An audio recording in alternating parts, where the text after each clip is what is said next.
And what I want to say is I'm an aspect of the wheel. I'm a spiritual activist, really doing sacred work, believing that young people are the message for the future, because they already know and remember what it is that's needed to make this world be a place where we can love each other. So, I don't know where to start. She said hit something. Hi. Press. Yeah, it's a very short video.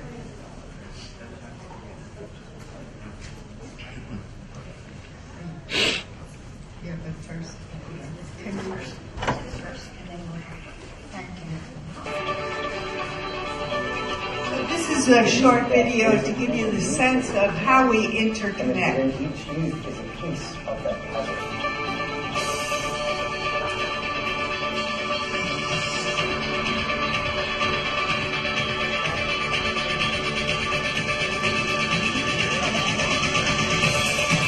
I believe at this time in our world we face so many collective challenges as a world population that we need to be able to learn how to collaborate. We need to be able to learn how to take personal responsibility for the way that we're collectively going to be existing within the world. The urgency that we have now is we need a new system or a new way of thinking and a new way of being together that reflects our current understanding of how the world works and what our place is in. For the past 10 years, COE have encouraged me and given me a platform to find the meaning of life and the meaning of how to build projects and how to empower myself to be able to go out there to empower other young people. So what you want to do now is delve deep into this idea of principles of facilitation. Our work at COE is to create those spaces for you to activate that wisdom that they have within them. Positive changes have also happened on a concrete level through the projects that have sprouted around the world. And without COE's inspiring flame, it wouldn't have occurred in the first place. And without its support, it wouldn't have got so magnificent. Our work is on the forefront. It is pioneering work. It is the work of the future, and we want to invite you to be part of that future with us. Thank you.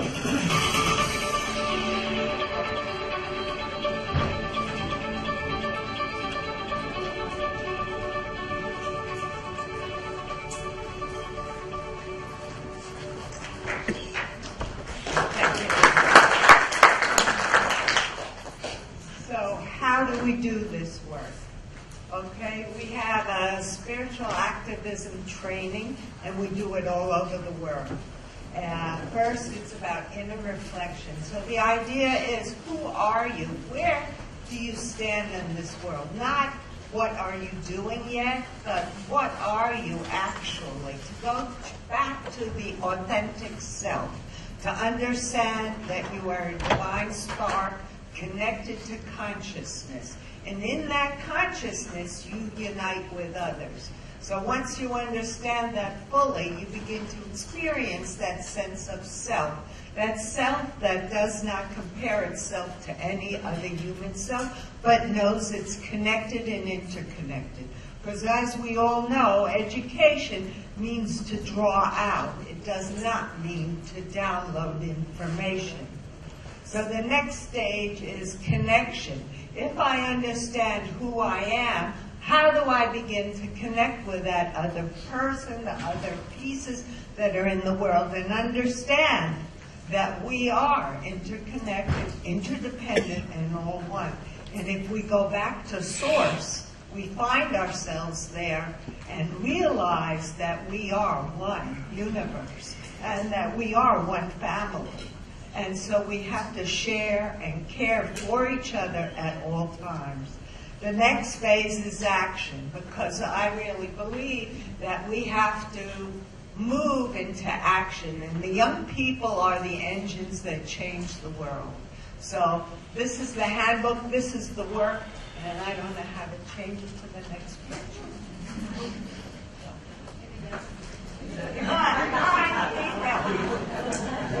Change.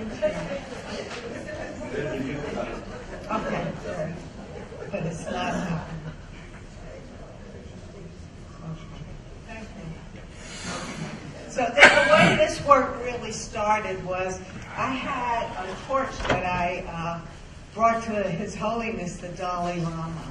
And he blessed this torch, and then he returned it to me, and he said, "You're responsible for the children of the earth." I said, "Thank you." And since then, I've been wandering this earth. So this is our vision, yeah? And this is the work we do, and we move through different countries. We've been in about 70 countries. We have lots of chapters, and we have many young people. They hear the call, and they want to do something. So the thing is to find something that magnetizes them and allows them to do the work that they really want to do, and to mirror to each other that they truly know that they can make a difference in the world, because that's what they want underneath it all. You know, success externally is very important, and it's taught by our culture, but it's not totally fulfilling. So that's the model. And what we've defined is a code of ethics, which are different than morals and values. And this is what they've developed together, and so I hold that with you. You know, if we could have a global code of ethics, very simple, you know, that we're all aware of, that we use for ourselves as standards, and we can assess ourselves accordingly, it would be fairly simple. So these are guiding principles and the great golden rule. And so what we call interfaith, we try to go beyond interfaith into intrafaith, because our idea is that we are all the same underneath. And so I'll give you a very short story. We brought 250 young people to the United Nations for the Human Rights Conference, and we did a parallel conference. They selected 2 young people to present. And a young Native American got up and he presented to the whole General Assembly.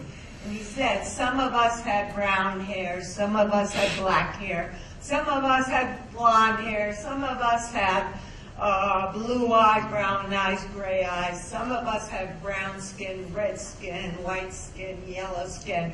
Why have you taught us to hate? We all have red blood. And that's the idea. Underneath it all, we are the same. We belong to one family of humankind. So my work is much more based on looking about how are we the same, not how are we different. Therefore, we don't have to examine tolerance, compromise, and all of these other half avenues to coming together. We can come together from inside to high, from high back in, and then we are one. And these are some of our programs. Right now, so to tell you some of our programs, we have one Peaceful Africa. We'll be doing another program in Ghana this summer. We have a young Nigerian girl. She's so fabulous. She's dedicated herself, because she came out of the Boko Haram situation. She's dedicated herself to bringing young, positive Africans together to give them a voice and a platform, to show Africa, yes, there's all these horrors going on, but there are young people who want to make a difference, and they're going to coalesce, they're going to give voice, and they're going to make a difference. We also have been working, I don't know if I'm going to be able to show it here, in Nepal. We've been working a long time in Nepal. This young man came to me when he was 16 years old, and naturally, you know what's happening in Nepal now. At the age of 22, he started building schools up in the mountains. He came to a powwow in Canada with me, and he started drumming, and he remembered the sounds of his ancestors. And I said to Jimmy, you know, you need to go home. You need to start to take care of where you came from. You have a legacy. You have a lineage. Carry it. Don't come to the West and get all your degrees and think you're important and wear your suit. Go home. We will come to you. Well, that's what happens in developing countries. They think we got everything, you know? It's not everything. So he went back and with the help of a couple of different organizations built 22 schools.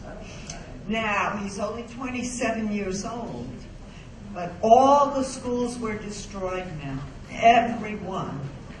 So we've been working, and his other organizations have been working, and they have come together, and we're going to have 50 schools instead.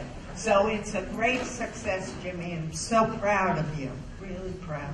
And then we have young Mark Harris, who came from Canada, who came for a training before the Nepal earthquake, and he'd gone to Nepal, and so he's there now, and we're sending him money daily by Western Union. We've raised about $15,000, and every day I go to Western Union, and he takes the money, he buys supplies, he goes up in the mountains, and he helps the individual people.